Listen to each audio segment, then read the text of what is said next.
మన భారతదేశంలో ఉన్న అన్ని ప్రముఖ పుణ్యక్షేత్రాలను మీరు ఒకే దగ్గర చూడొచ్చు. ఇక్కడే యమలోకము, పాతాళలోకము, నాగలోకం కూడా ఉంటాయి. ఇదే సురేంద్రపురి. ఇది మన భారతదేశంలోనే మొట్టమొదటి పౌరాణిక విజ్ఞాన కేంద్రం. అండ్ ఈ సురేంద్రపురి హైదరాబాద్ నుంచి 60 కిలోమీటర్స్ దూరంలో ఉంటుంది. అండ్ మన యాదగిరి లక్ష్మీ నరసింహస్వామి ఆలయానికి పక్కనే ఉంటుంది.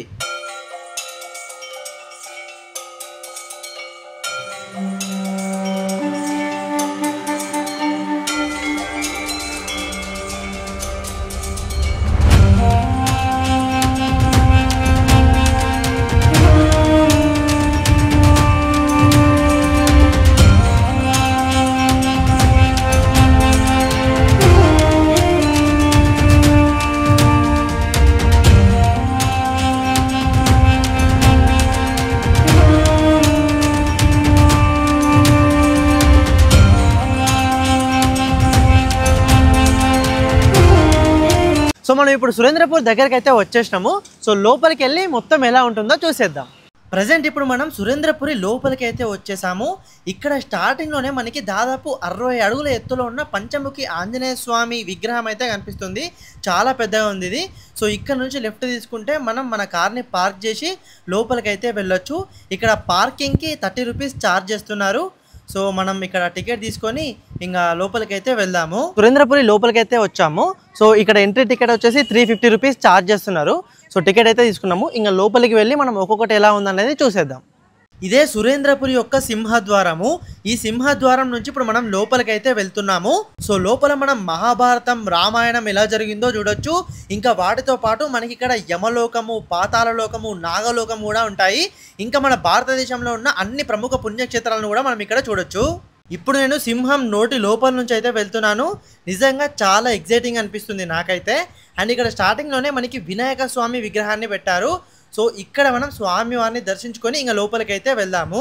సో మనం ఇప్పుడు సురేంద్రపురి లోపలికి అయితే వచ్చేసాము. ఇక్కడ బాలభారతం అని ఒక బోర్డు కనిపిస్తుంది కదా. సో ఇక్కడ మనకి వెనకాల అన్ని విగ్రహాలు కనిపిస్తున్నాయి కదా. సో ఇవి ఏంటి అంటే మహాభారతంలోని జరిగిన సన్నివేశాలన్నీ కూడా ఇక్కడ విగ్రహాల రూపంలో మనకి చూపిస్తున్నారు. సో ముఖ్యంగా బాలభారతం అంటే పాండవులు వాళ్ళ చిన్నతనం నుంచి వాళ్ళ జర్నీ ఎలా స్టార్ట్ అయింది అనేది ఇక్కడ మనకి స్టార్టింగ్ నుంచి చూపిస్తున్నారు. సో మనం ఒక్కొక్కటి డీటెయిల్గా చూద్దాం. ఇదే బాలభారతము. ఇందులో మనం మహాభారతంలో మొదటి పర్వం నుంచి అసలు ఎలా జరిగింది అనేది మొత్తం డీటెయిల్గా చూడొచ్చు. ఇక్కడ స్టార్టింగ్లోనే ధృతరాష్ట్రుడు, పాండురాజు, శకుని, భీష్ముడు వాళ్ళ సభ ఎలా ఉండేది అనేది చూడొచ్చు. సో మీరు ఇక్కడికి వచ్చేటప్పుడు మీ పిల్లల్ని తీసుకొస్తే వాళ్ళకు కూడా అసలు మహాభారతం ఎలా జరిగింది అనేది మీరు డీటెయిల్గా చూపించవచ్చు. అండ్ ఇక్కడ ప్రతి దగ్గర కూడా మనకి స్కానర్స్ ఉంటాయి. సో మీ మొబైల్తో ఇక్కడ స్కాన్ చేస్తే ఒక్కొక్క దగ్గర మీకు ఈ స్టోరీ ఏందనేది డీటెయిల్గా అదే చూపిస్తుంది. సో అట్లా మీరు డీటెయిల్గా చూడొచ్చు. చూడండి ఇక్కడ మనకి బాలభారతంలో పాండవుల 5గురు ఎలా ఉండేవారు చిన్నతనంలో. అండ్ తర్వాత ద్రోణుడి విగ్రహాన్ని పెట్టి ఏకలవ్యుడు విలువిద్యలో నేర్చుకుంటాడు కదా.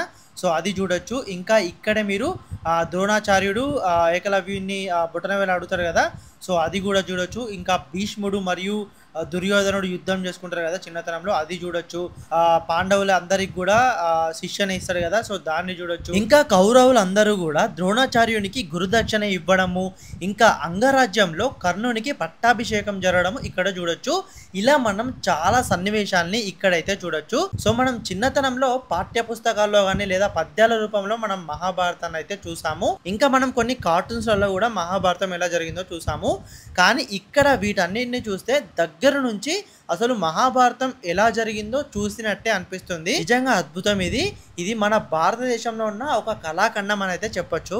సో ఇప్పుడు మనం మహాభారతం గురించి మొత్తం చూసాం కదా. సో ఇప్పుడు నెక్స్ట్ మన ప్రపంచంలో ఉన్న 18 అష్టాదశ శక్తి పీఠాలను చూసేద్దాం. ఓకే, ఇదే రండి చూద్దాం. ఇక్కడ మనం అష్టాదశ శక్తి పీఠాలతో పాటు ఆ ఆదిపరాశక్తి త్రిమూర్తులైన బ్రహ్మ, విష్ణు, శివుణ్ణి కూడా క్రియేట్ చేసింది చూపిస్తారు. ఇక్కడ మీరు స్టార్టింగ్లోనే శాంకరీదేవి శక్తిపీఠాన్ని చూడొచ్చు. ఇది శ్రీలంకలో ఉంటుంది. తర్వాత కామాక్షి దేవి, శృంఖలాదేవి, చాముండేశ్వరి దేవి, జోగులాంబాదేవి, భ్రమరాంబికాదేవి, మహాలక్ష్మీదేవి, ఏకవీరికాదేవి, మహాకాళీదేవిని కూడా చూడొచ్చు. ఇవన్నీ కూడా ఒక్కొక్క ప్లేస్లో ఒక్కొక్కటి ఉంటాయి. ఇంకా ఇక్కడే మధ్యలో ఆ ఆది పరాశక్తి యొక్క విగ్రహం కనిపిస్తుంది. అండ్ దీని ముందే మనకి త్రిమూర్తులైన బ్రహ్మ, విష్ణు ఇంకా శివుణ్ణి ఎలా క్రియేట్ చేసిందో కూడా ఇక్కడ చూడొచ్చు. ఇలా మనం ఇక్కడ అష్టాదశ శక్తి పీఠాలను ఒకే దగ్గర దర్శించుకోవచ్చు. మనం ఇక్కడ నుంచి బయటికి వెళ్ళిన తర్వాత ఇక్కడ ఒక పెద్ద వెంకటేశ్వర స్వామి విగ్రహం అయితే కనిపిస్తుంది. సో ఇక్కడ మనం ఈ వెంకటేశ్వర స్వామిని దర్శించుకొని నెక్స్ట్ ప్లేస్కి అయితే వెళ్ళిపోదాము. ఇప్పుడు మనం కాళీయమర్దనం చూడబోతున్నాము. అయితే ఇక్కడ స్టార్టింగ్లోనే మనకి భారతదేశం యొక్క మ్యాప్ మరియు సింహము తర్వాత భరతమాత విగ్రహం కూడా కనిపిస్తుంది. అయితే గోకులంలో శ్రీకృష్ణుడు చిన్నగా ఉన్నప్పుడు యమున నదిలోకి ఒక పెద్ద పాము వస్తుంది. దానివల్ల ఇక్కడ ప్రజలు చాలా ఇబ్బంది పడుతున్నారని శ్రీకృష్ణుడు దానికి ఎలాగైనా ఒక గుణపాఠం నేర్పిద్దామని దాని పైకి ఎక్కి నాట్యం చేస్తాడు. లాస్ట్ కి ఆ పాము అయితే ఓడిపోతుంది. సో దాన్నే ఇక్కడ చాలా అద్భుతంగా ఇక్కడ పెట్టారు. చూడండి ఎలా ఉందో.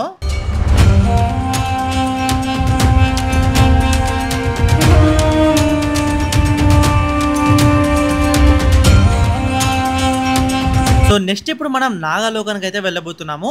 ఇక్కడ మీకు కింద ఆరో మార్క్స్ కనిపిస్తున్నాయి కదా. సో దీన్ని అనుసరిస్తూ మనం ఒక్కొక్క ప్లేస్కి అయితే వెళ్ళి ఒక్కొక్క దాన్ని చూడాలి. సో ప్రజెంట్ ఇప్పుడు మనం నాగలోకం లోపలికి అయితే వెళ్ళబోతున్నాము. మనం చిన్నప్పటి నుంచి అంటే చాలా సినిమాల్లో కానీ లేదంటే చిన్న చిన్న కార్టూన్స్లో చూసాం కదా. బట్ ఇప్పుడు రియల్గా చూడబోతున్నాం. నాకైతే మస్తు ఎగ్జైటింగ్ ఉంది. సో లోపలికి వెళ్ళి ఎలా ఉందో చూద్దాం.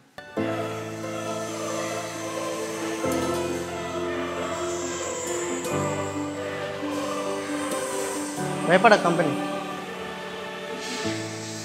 ఇక్కడ ఎక్కడ చూసినా కూడా పాములే కనిపిస్తున్నాయి. మస్తు భయంకరంగా ఉంది అసలు. అండ్ బుస్సుమని సౌండ్ కూడా వస్తుంది పాములది. చూడండి ఏదైనా పట్టుకుందామంటే ఇవి కూడా అసలు నిజంగా పాములు లెక్కనే అనిపిస్తుంది.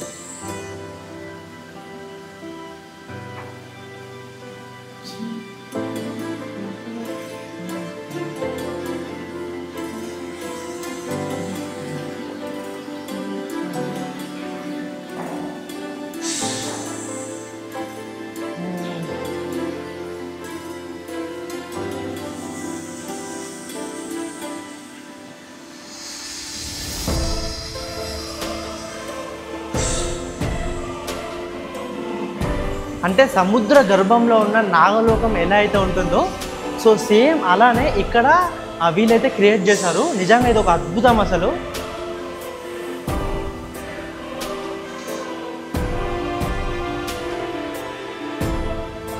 చాలా అంటే చాలా అద్భుతంగా అనిపించింది ఈ నాగలోకం అనేది. అంటే చిన్నప్పుడు మనం నార్మల్గా కార్టూన్స్లో చూడడమే కానీ నిజంగా చూస్తే అసలు అంటే నిజంగా నాగలోకం ఎలా ఉంటుంది అనేది ఒక మంచి ఎక్స్పీరియన్స్ ఇది. సో నెక్స్ట్ ఏముంటుందో చూద్దాం. ఇక్కడ మనకి మను చరిత్ర అని రాసి ఉంది. సో ఇక్కడ స్టార్టింగ్లో మనం మను చరిత్ర మొత్తం కూడా చూడొచ్చు. అండ్ తర్వాత మనకి ఇక్కడ నరసింహస్వామి వారి యొక్క చరిత్రని కూడా చూడొచ్చు. సో మనం ఆల్రెడీ భక్త ప్రహ్లాదుని గురించి చాలా స్టోరీస్లో కానీ పాత మూవీస్లో కానీ చూసే ఉంటాము.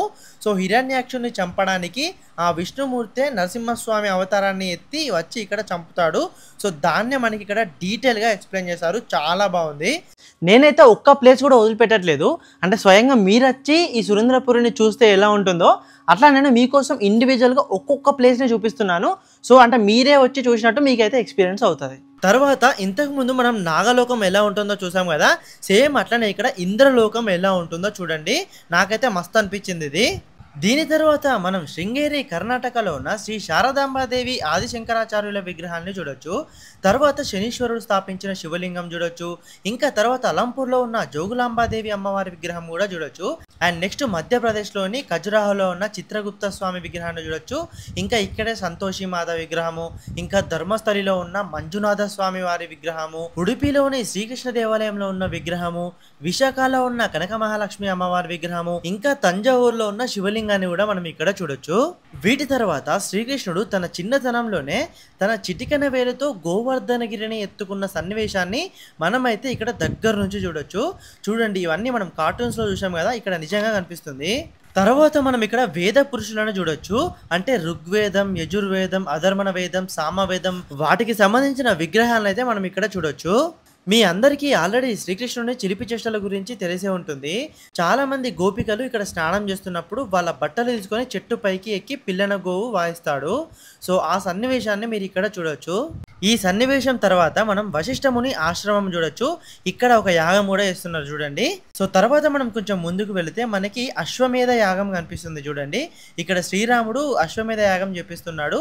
పక్కనే సీతాదేవి ఆ బంగారంతో చేసిన ఒక విగ్రహం కూడా కనిపిస్తుంది చూడండి. ఈ అశ్వమేధ యాగం అనేది ఓన్లీ రాజ కుటుంబీకులే చేస్తారు. చూడండి ఎలా క్రియేట్ చేశారో ఇది. ఇక్కడ నుంచి కొంచెం ముందుకు వెళితే మనకి ఒక గుహ లాంటి ప్రాంతం కనిపిస్తుంది చూడండి. దీని లోపలికి వెళ్తే మనకి ఆదిశేషునిపై పడుకున్న విష్ణుమూర్తి మనకి దర్శనమిస్తున్నాడు. పక్కనే ఇద్దరు అమ్మవార్లు కూడా ఉన్నారు. సో ఇక్కడ మనం మంచిగా దర్శించుకొని మళ్ళీ నెక్స్ట్ ప్లేస్కి అయితే వెళ్ళిపోదాం. దీని తర్వాత మనకి ఇక్కడ స్టెప్స్ కనిపిస్తున్నాయి చూడండి. ఇక్కడ చాలా ప్లేసెస్లో ఇట్లా స్టెప్స్ ఉన్నాయి. అసలు చాలా ఎక్కుతూ దిగుతూ వెళ్ళాల్సి ఉంటుంది. సో నెక్స్ట్ ఏ ఆలయం కనిపిస్తుందా అని చూడంగానే మనకి ఆ వెంకటేశ్వర స్వామి దర్శనం ఇస్తున్నారు ఇక్కడ చూడండి. అంటే మనం తిరుపతి వెళ్ళినప్పుడు ఇంత దగ్గర నుంచి చూడడం కదా స్వామివారి ఆ మూల విరాట్ని. సో ఇక్కడ మనం కొంచెం దగ్గర నుంచి చూడొచ్చు. చాలా బాగుంది. ఇదంతా కూడా భలే క్రియేట్ చేశారు. సో ఇక్కడ కనిపిస్తున్న ఏ విగ్రహానికి కూడా ఇక్కడ ప్రాణ ప్రతిష్ఠ అయితే చేయలేదు. జస్ట్ ఏంటంటే క్యాజువల్గా మనం ఇట్లా నమస్కారం చేసుకుంటూ వెళ్తే బాగుంటుందని. సో నేనైతే అన్ని ఆలయాలు కనిపించినా ఇంకా విగ్రహాలు కనిపించినా కూడా మంచిగా మొక్కుకుంటూ వెళ్తున్నాను. తర్వాత మనకి ఇక్కడ మన దేశంలో ఉన్న అన్ని ప్రముఖ ఆలయాలు కనిపిస్తున్నాయి చూడండి.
అండ్ నెక్స్ట్ ఇప్పుడు మనం యమలోకం చూడబోతున్నాము. మనం చాలా సినిమాలలో యమలోకం ఎలా ఉంటుందో చూసినాం కదా. సో రియల్గా అసలు ఎలా ఉంటుంది అనేది మైథలాజికల్గా ఇక్కడ మొత్తం కూడా వీళ్ళు క్రియేట్ చేసి పెట్టారు. సో లోపలికి వెళ్ళి అసలు ఎలా ఉందో చూద్దాము. నేనైతే మస్తు ఎగ్జైటింగ్గా ఫీల్ అవుతున్నా. యమలోకాన్ని చూడబోతున్నాను నేను for the first time. So మీరు కూడా నాతో చూసేయండి. ఈ యమలోకం స్టార్టింగ్లోనే మనకి యమకింకరులు మరియు చిత్రగుప్తుల వారు ఇంకా యముని విగ్రహాన్ని అయితే పెట్టారు. మళ్ళీ ఇక్కడ నుంచి ఇక్కడ ఒక పెద్ద నోరు కనిపిస్తుంది కదా. దీని లోపల నుంచి మనం లోపలికి వెళితే అసలైన యమలోకం ఎలా ఉంటుందో మనం ఇక్కడ చూడొచ్చు. ఇక్కడ యమలోకంలో లోపల మనకి మనిషి బతుకున్నప్పుడు ఎలాంటి తప్పులు చేస్తే యమలోకంలో ఎలాంటి శిక్షలు ఉంటాయో ఇక్కడ డీటెయిల్గా చూపిస్తున్నారు. ఒక్కొక్కటి చాలా భయంకరంగా ఉంది. నాకైతే మస్తు భయం అనిపించింది. ఒకసారి మీరు కూడా చూడండి ఎలా ఉన్నాయో ఇదంతా కూడా.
ఈ యమలోకం తర్వాత కైలాస మార్గం అని ఇక్కడ మనకి మెట్లు కనిపిస్తున్నాయి చూడండి.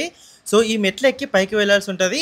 ఒకవేళ మీరు చెప్పులు వేసుకుని వస్తే ఇక్కడ మెట్ల కిందనే మనం ఇక్కడ చెప్పులు విడిచి లోపలికి అయితే వెళ్ళాలి. ఎందుకంటే ఇక్కడ మనం గుహ దాటిన తర్వాత మనకి ఇక్కడ కొన్ని నీళ్ళు వస్తాయి. నీళ్ళ లోపల నుంచి వెళ్తే అంటే అందరూ చెప్పులు అంటే ఈ నీళ్ళ లోపల నుంచి వెళ్తాం కాబట్టి చెప్పులు వేసుకొని వెళ్తే బాగుండదు. సో నేనైతే మొత్తం చెప్పులు బయటనే విప్పేసి వచ్చిన. అయితే ఇక్కడ మనకి గంగా నది తీరంలో ఉన్న అన్ని ప్రముఖ ఆలయాలు కనిపిస్తున్నాయి చూడండి. ఇప్పుడు బద్రీనాథ్ కానీ ఇంకా కేదార్నాథ్ కానీ అవన్నీ ఉంటాయి కదా. సో మనకి చాలా పుణ్యక్షేత్రాలు అయితే ఇక్కడ కనిపిస్తున్నాయి. అట్లనే మనకి ఇక్కడ రావణుడు ఈ కైలాసాన్ని ఎత్తుతున్నట్టు కూడా మనకి ఇక్కడ వీళ్ళు పెట్టారు చూడండి, భలే ఉంది. ఆయన తర్వాత మనం ఇక్కడ ఈ గుహ లోపల నుంచి అయితే లోపలికి వెళ్ళాల్సి ఉంటుంది. ఇక్కడ ఆరో మార్క్స్ కనిపిస్తున్నాయి కదా, సో దీన్ని చూస్తూ వెళ్ళాలి. ఇక్కడ అమర్నాథ్లో ఉండే శివలింగం ఉంటుంది కదా, సో అది మనకి ఇక్కడ దర్శనం ఇస్తుంది చూడండి. సేమ్ అట్లనే కనిపిస్తుంది, కాకపోతే చిన్నగా ఉంది. అండ్ ఇక్కడ చూడండి కైలాసంలో శివుడు ఎలా ఉంటాడో మనకి ఇక్కడ వీళ్ళు డిజైన్ చేసి పెట్టారు. అట్లనే శివ పార్వతులు పెళ్లి చేసుకునేది ఉంటుంది కదా అది, ఇంకా శివుడు బ్రహ్మదేవుడు అందరూ నాట్యం చేస్తున్నట్టు ఇక్కడ పెట్టారు. అండ్ తర్వాత మన దేశంలో ఉన్న 12 జ్యోతిర్లింగాలని కూడా మనం ఇక్కడ ఒకే దగ్గర చూడొచ్చు. మొత్తం ఇక్కడ 12ని ఇక్కడ పెట్టారు. సో మీరు డీటెయిల్గా ఒక్కొక్క శివలింగం ఎలా ఉందనేది మంచిగా దగ్గర నుంచి చూడొచ్చు. ఇప్పుడు మనం ఒక పెద్ద రాక్షసుని నోటి లోపల నుంచి లోపలికి అయితే వెళ్తున్నాము. ఇక్కడ అంతా కూడా డిఫరెంట్గా ఉంది. అయితే లోపలికి వచ్చిన తర్వాత ఇక్కడ మనకి నవనారసింహ క్షేత్రాలు ఉంటాయి కదా, సో అందులో ఉన్న మనకి 9 నరసింహస్వామి విగ్రహాలు అయితే ఇక్కడ కనిపిస్తున్నాయి.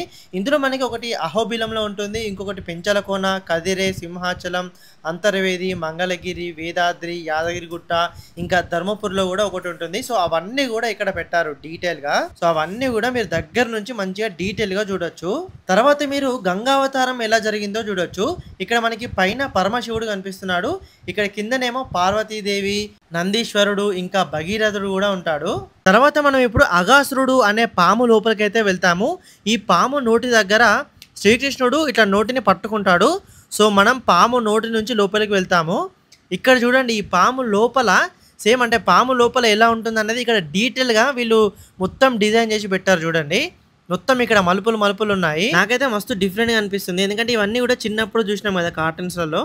ఇప్పుడు సేమ్ నిజంగా లోపలికి పోతే ఎట్లా ఉంటుంది అనేది మనకు ఒక మంచి ఎక్స్పీరియన్స్ ఇది. ఈ పాము లోపలికి వచ్చిన తర్వాత శ్రీకృష్ణుడు తన చిన్నతనంలో రాక్షసులను ఎలా సంహరించాడు అనేది డీటెయిల్గా ఒక్కొక్కటి చూపించారు. సో మీరు చాలా కార్టూన్స్లలో కానీ లేదంటే మూవీస్లలో కానీ ఆర్టికల్స్లో కానీ చూసే ఉంటారు శ్రీకృష్ణుడు రాక్షసులను చంపేది. సో అవన్నీ కూడా చూపిస్తున్నారు ఇక్కడ. తర్వాత కొంచెం ముందుకు వచ్చిన తర్వాత మనకి బుద్ధుని యొక్క హిస్టరీ మొత్తం చూపిస్తున్నారు. ఇక్కడ చూడండి, ఇక్కడ స్టార్టింగ్లో మాయాదేవి తన కళలో తనకి ఏనుగు కనిపిస్తుంది కదా, సో అక్కడ నుంచి బుద్ధుడు జన్మించడము, తర్వాత మళ్ళీ పెళ్లి చేసుకోవడం కానీ, పెళ్లి చేసుకున్న తర్వాత ఒక ముసలాయన్ని చూసి బాధపడము, తర్వాత తన రాజ్యం నుంచి తన ఇంటి నుంచి బయటికి రావడము, బయటికి వచ్చి ఒక చెట్టు కింద జ్ఞానోదయం కావడము, ఇలా మనకి బుద్ధుని యొక్క చరిత్ర మొత్తం కూడా ఇక్కడ డీటెయిల్ గా ఒక్కొక్క పాటుగా మొత్తం కూడా చూపిస్తున్నారు. అండ్ తర్వాత మళ్ళీ బుద్ధుడు అందరికీ సన్యాసం ఇవ్వడము, అందులో ముఖ్యంగా తన భార్యకే సన్యాసం ఇవ్వడం మనం ఇక్కడ డీటెయిల్ గా చూడొచ్చు. నిజంగా చాలా అద్భుతంగా ఉంది. ఇక్కడ బుద్ధుని స్టోరీ మొత్తం కూడా మనకి విగ్రహాల రూపంలో మొత్తం చూపించారు. తర్వాత ఇంకా ఇక్కడ మన భారతదేశంలో ఉన్న చాలా పుణ్యక్షేత్రాలను అయితే మనం చూడొచ్చు.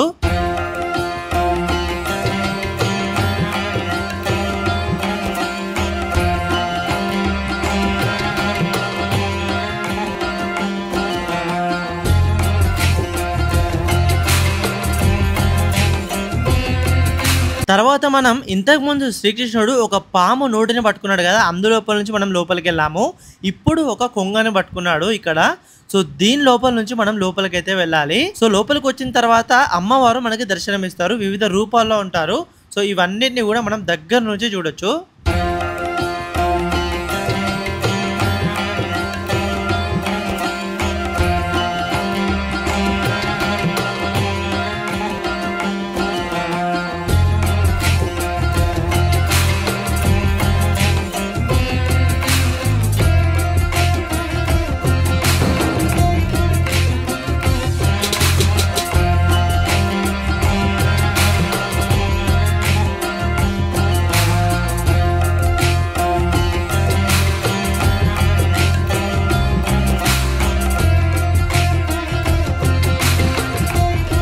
లోపలికి వచ్చిన తర్వాత మీకు ఇక్కడ ఒక చిన్న క్యాంటీన్ లా ఉంటుంది. సో ఇక్కడ మధ్య కానీ కూల్ డ్రింక్స్ కానీ ఏమైనా స్నాక్స్ కావాలన్నా కూడా దొరుకుతాయి. సో వీలైతే మీరు ఇక్కడ కొంచెం రెస్ట్ తీసుకోండి, ఎందుకంటే ఇప్పుడు సమ్మర్ ఎండాకాలం కదా, సో మస్తు ఎండలు పడుతున్నాయి. ఇవన్నీ ఎక్స్ప్లోర్ అవ్వడానికి చాలా టైం పడుతుంది, మాక్సిమం 2 to 3 hours పడుతుంది అనుకుంటా. సో ఇప్పుడైతే ఒక 30% వరకు అయిపోయింది. సో నేనైతే ఒక మధ్య తాగుతున్నాను, ఎందుకంటే బాగా అంటే బాగా ఎండ పడుతుంది. ఇక కొంచెం మధ్య తాగి మనం వెళ్తే ఇంకా మొత్తం చూసేయచ్చు అన్నట్టు. మెయిన్గా చిన్న పిల్లలు ఉన్నా ఇంకా పెద్దవాళ్ళు ఉన్నారు కూడా వాటికనే డిహైడ్రేట్ అయిపోతారు. సో కొంచెం హైడ్రేట్ అయితే బెటర్.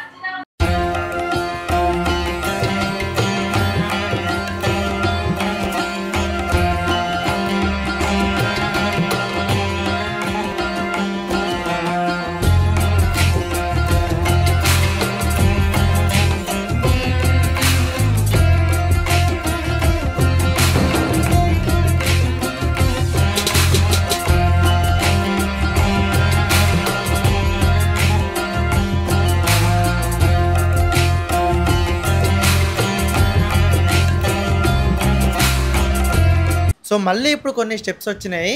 సో ఈ స్టెప్స్ ఎక్కి పైకి వెళ్ళాలి. ఒక గుహ లాంటి ప్రాంతం ఉంది ఇక్కడ. సేమ్ అప్పుడు మనం కైలాసం చూసాం కదా, సేమ్ అట్లనే అనిపిస్తుంది దీని లోపలికి వెళ్తే. అయితే చాలా మందికి ఆల్రెడీ డౌట్ రావచ్చు, ఈ సురేంద్రపూర్కి 350 రూపీస్ పెట్టి మనం ఇదంతా చూడడం వర్తేనా అని. నాకైతే నిజంగా వర్తే అనిపిస్తుంది. ఎందుకంటే 350 రూపీస్కి మన దేశంలో ఉన్న అన్ని పుణ్యక్షేత్రాలను ఇక్కడ ఎలా డిజైన్ చేస్తారో మీరే చూస్తున్నారు కదా. నాకైతే చాలా అద్భుతంగా అనిపించింది. ఎందుకంటే మనం ఇవన్నీ కూడా ఒకేసారి చూడడం, ఒకే దగ్గర చూడడం అనేది ఒక అద్భుతం అసలు. సో నాకైతే చూస్తున్నంత వరకు కూడా మొత్తం ఎక్కడ కూడా బోర్ కొట్టలేదు. మంచిగా అన్ని డీటెయిల్గా ఒక్కొక్కటి చూసుకుంటూ వస్తున్నాను నేనైతే. తర్వాత ఇప్పుడు మనం ఒక ఏనుగు నోటి లోపల నుంచి అయితే వెళ్ళబోతున్నాము. చూడండి నోరు ఎంత పెద్దగా ఉందో, ఇక్కడ పెద్ద దంతాలు కూడా కనిపిస్తున్నాయి. ఈ ఏనుగు లోపలికి వెళ్ళిన తర్వాత మనకి ఇక్కడ అష్టలక్ష్మీదేవి విగ్రహాలు అయితే కనిపిస్తున్నాయి. చూడండి ఎలా ఉన్నాయో. సో అన్నీ కూడా ఒకే దగ్గర ఉన్నాయి.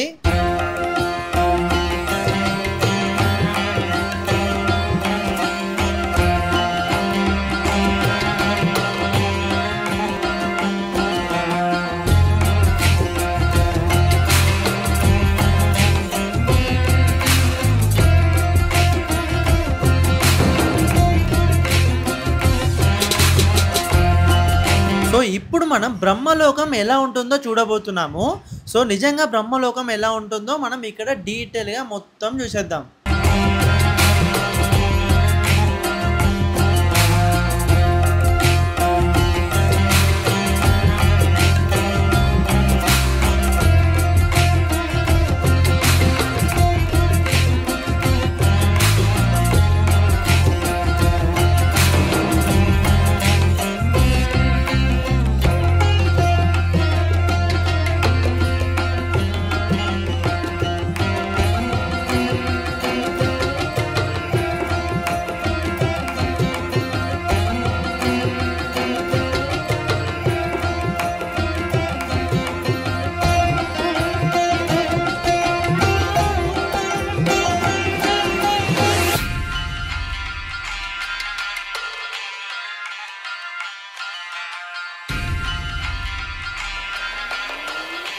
అండ్ ఈ బ్రహ్మలోకం పక్కనే మనకి మహాభారతంలోని యుద్ధకాండంలో శ్రీకృష్ణుడు అర్జునునికి గీతని బోధిస్తాడు కదా.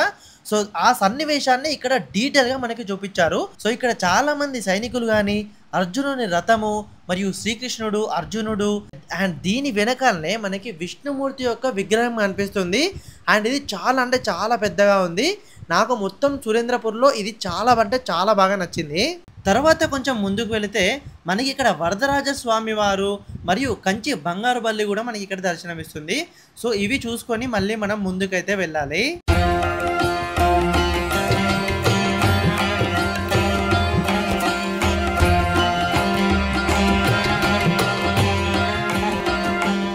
సో తర్వాత మనం సాక్షాత్తు ఆ విష్ణుమూర్తి ఉండే వైకుంఠానికి అయితే వెళ్ళొచ్చు.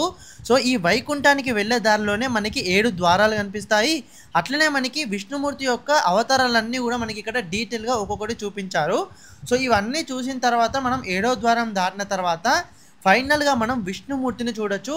ఇక్కడ స్వామివారు ఆదిశేషుని పైన పడుకొని ఉంటాడు. అండ్ పక్కనే లక్ష్మీదేవి కూడా ఉంటుంది. అండ్ ఇక్కడ చుట్టుపక్కల మనకి చాలా ఇంకా విగ్రహాలని కూడా చూడొచ్చు. నిజంగా ఇది ఒక అద్భుతం అని చెప్పొచ్చు. చాలా అంటే చాలా బాగా క్రియేట్ చేశారు ఇదైతే. సో సురేంద్రపురిలో మనం స్టార్టింగ్లో మహాభారతానికి సంబంధించిన ఘట్టాలన్నీ చూసాం కదా. సో ప్రజెంట్ ఇప్పుడు రామాయణానికి సంబంధించిన ఘట్టాలు ఉంటాయి కదా, ముఖ్య ఘట్టాలు అన్నింటినీ కూడా ఇక్కడ విగ్రహాల రూపంలో మనకి చూపిస్తున్నారు. సో ఇవి కూడా ఇండివిజువల్గా ఒక్కొక్కటి మనం చూసేద్దాం. ఇక్కడ మీరు రామాయణం మొత్తం కూడా చూడొచ్చు. రామాయణంలో జరిగిన అన్ని పర్వాలను మీకు ఇక్కడ డీటెయిల్గా చూపిస్తారు. శ్రీరాముడు పుట్టినప్పటి నుంచి ఆయన నేర్చుకున్న విద్యలు, తర్వాత మళ్ళీ ఆయన పెళ్లి చేసుకోవడము, తర్వాత అరణ్యవాసానికి వెళ్ళడము, మళ్ళీ సీతను రావణాసురుడు తీసుకువెళ్ళడము, తర్వాత మళ్ళీ శ్రీరామునికి ఆంజనేయ స్వామి కలవడము, మళ్ళీ శ్రీరాముడు రావణాసురుని అంతమందించడము, ఫైనల్ గా శ్రీరామునికి పట్టాభిషేకం జరగడము, ఇలా మనం రామాయణం మొత్తం కూడా డీటెయిల్ గా ఇక్కడ చూడొచ్చు.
చూసారు కదా రామాయణం, నాకైతే అద్భుతంగా అనిపించింది. నిజంగా కళ్ళకి కట్టినట్టు చూపించారు. మనం రామాయణం గురించి తెలియని వాళ్ళంటే చిన్న పిల్లలు కానీ ఇంకా లేదంటే పెద్దవాళ్ళు ఎవరైనా కూడా వాళ్ళని తీసుకొచ్చి ఇవన్నీ చూపిస్తే వాళ్ళకి ఈజీగా అర్థమవుతుంది ఇవన్నీ చూపిస్తే. అండ్ తర్వాత మనకి ఇక్కడ ఇంకా చాలా పుణ్యక్షేత్రాలు కూడా కనిపిస్తున్నాయి చూడండి.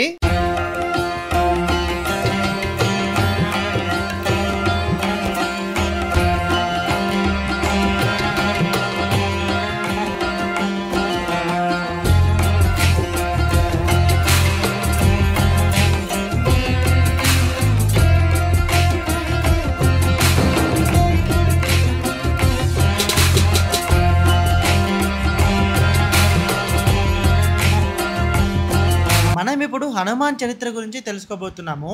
మనం చిన్నప్పుడు కార్టూన్స్లలో ఇంకా లేదా వీడియోస్లలో చూడడమే తప్పించి అసలు ఎలా ఉంటుంది హనుమాన్ చరిత్ర అనేది డీటెయిల్గా ప్రాపర్ ఇన్ఫర్మేషన్ ఎవరికి కూడా తెలియదు. బట్ ఇక్కడ చూడండి మనకి డీటెయిల్గా చూపిస్తున్నారు వీళ్ళంతా. నిజంగా చిన్న పిల్లల్ని ఇక్కడికి తీసుకొస్తే మస్తు ఖుషి అయిపోతారు. ఎందుకంటే ఈ మైథలాజికల్ థీమ్ పార్క్లో వీళ్ళు కొన్ని విగ్రహాలనే కాకుండా ఇట్లా కొన్ని మూవింగ్ ఆబ్జెక్ట్స్ని కూడా పెట్టిర్రు. చూడండి ఎంత అద్భుతంగా అనిపిస్తున్నాయి ఇవన్నీ కూడా.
సో ప్రజెంట్ ఇప్పుడు మనం పాతాళ లోకం ఎలా ఉంటుందో చూడబోతున్నాము. చూడండి ఇక్కడనే ఉంది నా వెనకాల.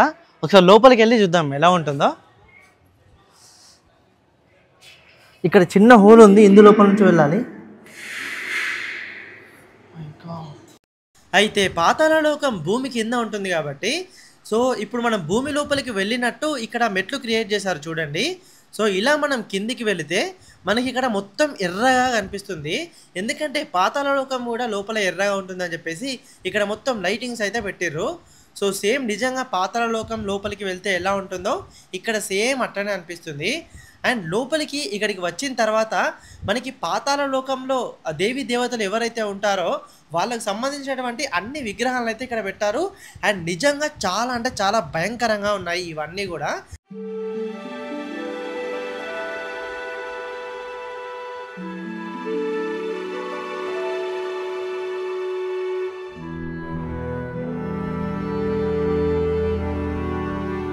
మనం పాతాళ లోకం చూసిన తర్వాత శ్రీకృష్ణుడి హిస్టరీ మొత్తం కూడా తెలుసుకోవచ్చు. ఇక్కడ చూడండి ఇక్కడ మనకి విగ్రహాల రూపంలో శ్రీకృష్ణుడు ఎలా జన్మించాడు అండ్ తర్వాత ఆయన లీలలు అనేటివి మొత్తం కూడా ఇక్కడ చూపిస్తున్నారు.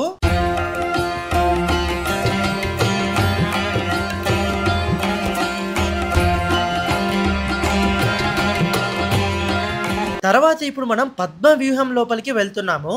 పద్మవ్యూహం అంటే మహాభారతంలో అభిమన్యుడు పద్మవ్యూహం లోపలికి వెళ్ళి యుద్ధం చేస్తాడు కదా. సో ఆ సన్నివేశాన్నే మనం ఇప్పుడైతే చూడబోతున్నాము.